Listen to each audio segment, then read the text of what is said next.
Merry Meet Annie here.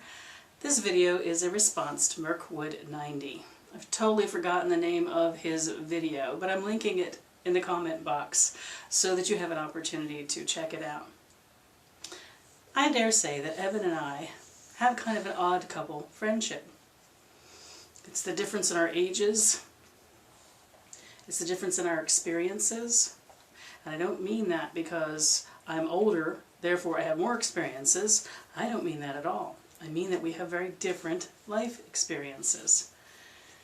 And right from the beginning, the thing that he and I have had the most in common, and which I truly celebrate because it is one of the things that I love to find in life, is we both feel strongly about the power of interfaith conversations, the dialogue that happens between those who practice differently on the surface and even at that deeper level. The finding of things you have in common and the honesty and the freedom of curiosity that you have to discuss what it is for each of you. I cherish that in multi-faith groups that I belong to and outreaches I've done in the community. It's one of the things that actually appealed to me about my Unitarian Universalist church, is that at that church there would be so many people with so many points of view, and indeed so many religious paths. So I have cherished my friendship with Evan from the first exchanges that we've had quite some time ago now on YouTube. If you aren't subscribed to his channel, check him out. Check him out. He is so worth spending time with. So, the video that I link to in the comment box below is a video in which he raises some question about the use of tools by Wiccans. And for the life of me, I can't remember if he actually referred to Wiccans or pagans. But I heard Wiccans because indeed that's what I am, and Evan actually knows a lot about what I do and how I practice and what I believe in. The questions he had made so much sense. So that is why I wanted to do a video response. Evan was making comments about how it wasn't making a lot of sense to him, or any sense at all, perhaps. Should I say that, Evan? That Wiccans hold their ceremonial tools separate from their mundane use. That in his video he points out, and it is true, that if we have a cauldron dedicated to a tool in the spiritual sense, that it is not to be used for the mundane sense. The same with our blades or any of our other tools that we use in our rites and in our circles, that we do not use them at the mundane level. They are seen as something else. And his statement that it didn't make sense to him makes sense, because he's saying if pagans are people of the earth, where everything is energetic and part of the all, and nothing is elevated, and there isn't that level of rising things up and making them more than what they are, that the very power of something existing in the world is beautiful and perfect just as it is. So it confounded him a bit then, that it didn't make sense that we then set aside these things that say, oh, it might look like a wine goblet, but it is my chalice, and you can't touch my chalice, and I can only use my chalice for certain things, under certain conditions.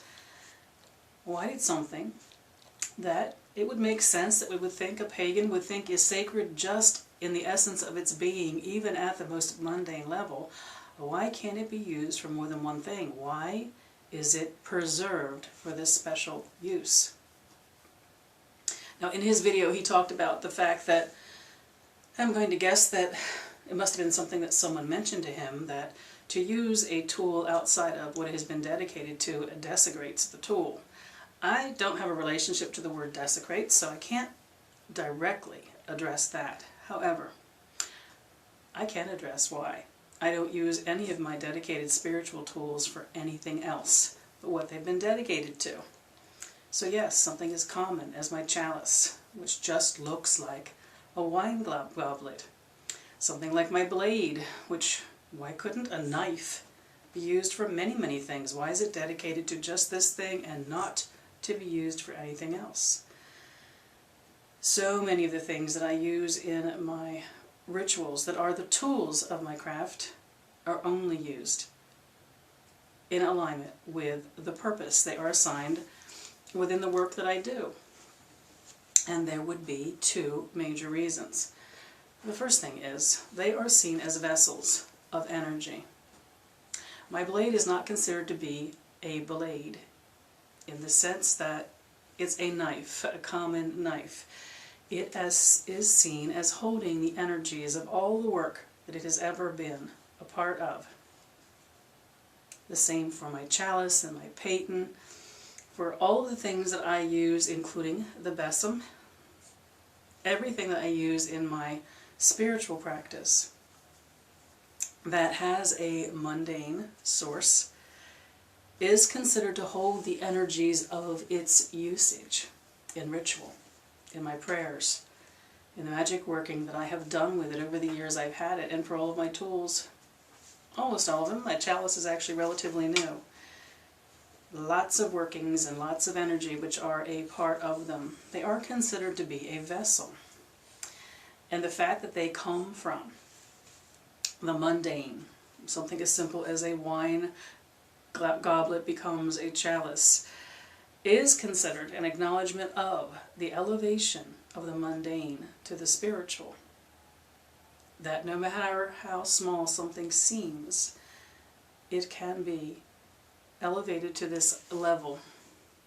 So the first reason why tools are tools which are to be used only for certain purposes and not to be retained in mundane use once they've been dedicated in service to the craft is the fact that they are vessels which hold energy. So Evan, your question could still be then, I still don't get why then, if your chalice is the vessel which holds the energy of what the chalice means in the rite, holding the sacred fluids, representing the womb, representing the female, why would then using it outside of a circle and your spiritual dedication of it make it be other than that? The answer for me is, if one of my spiritual tools is used at the mundane level, the energy which has been stored in it drains from it. And the power of using my tools over and over again in alignment with the work that I'm doing and the prayers that I'm making is that to me they hold spiritual energy which grows from time to time. It's a collection, in a way, of the energy over the years I have used them. They celebrate the mundane, is how I see it. I chose to elevate something which could be seen by another to be just a wine glass or just a knife. I have chosen to elevate that thing to a higher degree of its mundaneness. Does that make any sense at all? I don't even know if it does. It makes a lot of sense to me.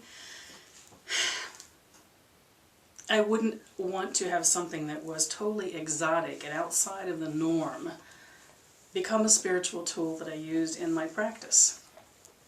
I would want to raise up something that is perfectly normal in my life and assign it this new role, this holding of energy, being a vessel which contains the energy and, in a sense, the memory of everything that it has been used for. That's the number one reason why our tools are dedicated to our craft and are not used, once they are dedicated, at a mundane level anymore. They are vessels which hold energy and memory. Oftentimes when we use our tools, we feel that energy in us. It rises through us. It's almost like if there's any excess of energy that you're working with any particular night, it lives on in your tools. And it is there for you when you need a little extra something, when you need to call up a little more energy than you might have at hand.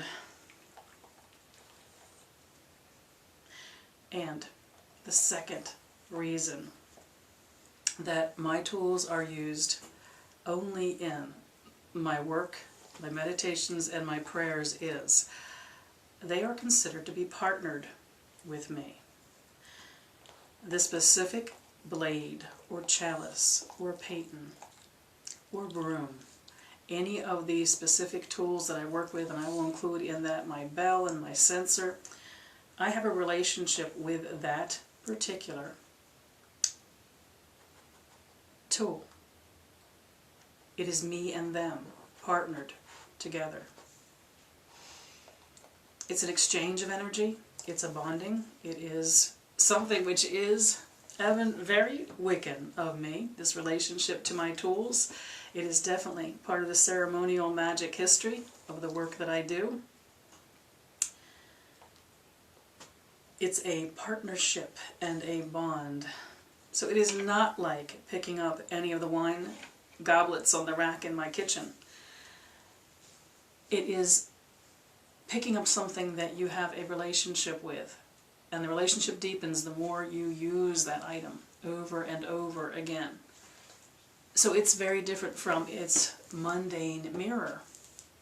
But as you were seeing it, that it is somehow denigrating the mundane, saying that this thing, making this thing special is saying it's not special in the mundane way in which it exists in the pagan household.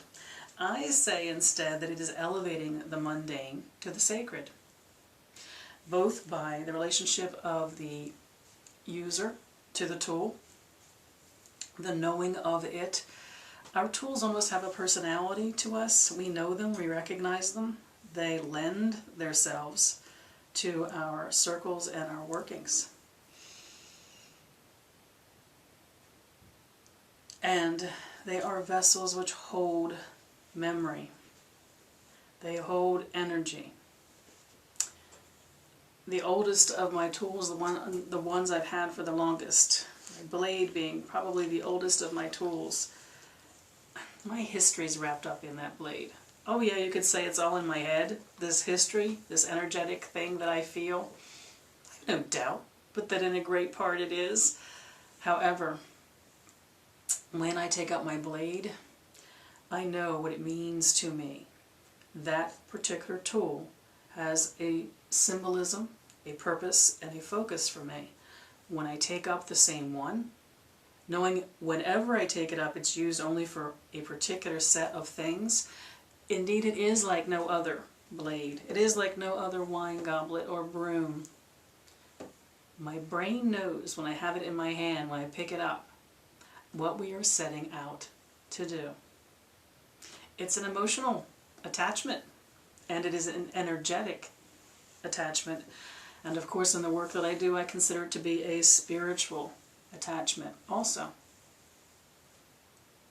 So while you are seeing it, and I understand why, as a way of not making any sense, that if we believe that the everyday, the mundane is indeed sacred, then why separate out things from that and make them more sacred and untouchable?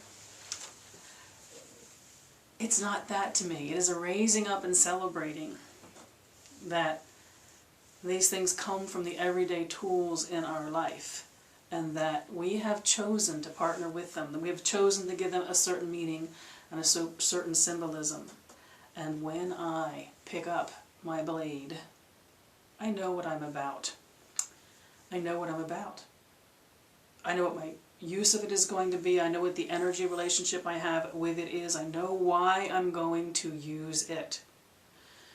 Could I pick up a table knife and do the same thing with it? I guess yes. The answer is I could pick up a table knife or a water glass or the broom that I clean the kitchen floor with, and I could make it be whatever I wanted it to be.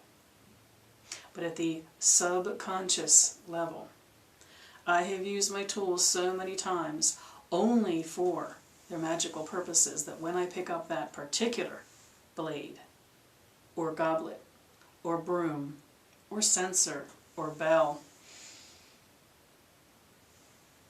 without thinking, I am in the mode of working with it and working with the energy that it represents. Is that a little bit of an explanation, Evan? I don't know that it necessarily will make sense to you, but I think at least you'll see what it is for me. I can't see that you would necessarily I get where your question was coming from. I really, really do. And it was a little hard to explain, in a way, why. And it was even a little bit difficult to explain. But it's an emotional and energetic partnership with these tools. It is knowing when I pick up a certain chalice that I am in a certain place in my mind, in my energy. Ernie seems very interested in this topic. Are you that interested in this topic? Let's put your little head down a little bit. So, away with the questions, my dear. Just send them on to me. Post them to this and we can talk about this some more. I wanted to put this video public rather than making it a private video to you because I think you're probably asking a question that a lot of people, even practitioners, might have. So if there is a practitioner who picks up any old blade in any old cup and it works perfectly fine for them, I'm all for that. But I have shared what it is for me, that the memory that lives on in my tools, the energy that is stored with them, my partnership with them, the psychological aspect of when I pick up a certain tool, I'm about the working I have dedicated that tool to and used over and over again. And also that feeling that I have personally that it is about elevating that mundane item to something spiritual. It celebrates the very mundaneness of it, which is certainly not the way it was looking to you, looking in to what we do and wondering why. I will look forward to continuing this conversation with you and with any others who have something to contribute to this conversation about why. Why do we set aside these particular tools that we declare there is only one purpose for, and we use it. We use them for nothing else. Very interesting discussion, this. Thank you, Evan, for referring me to your video, which hadn't shown up in my queue, and therefore I would have missed out on a very interesting video. I wish you all mirth and reverence. Merry part.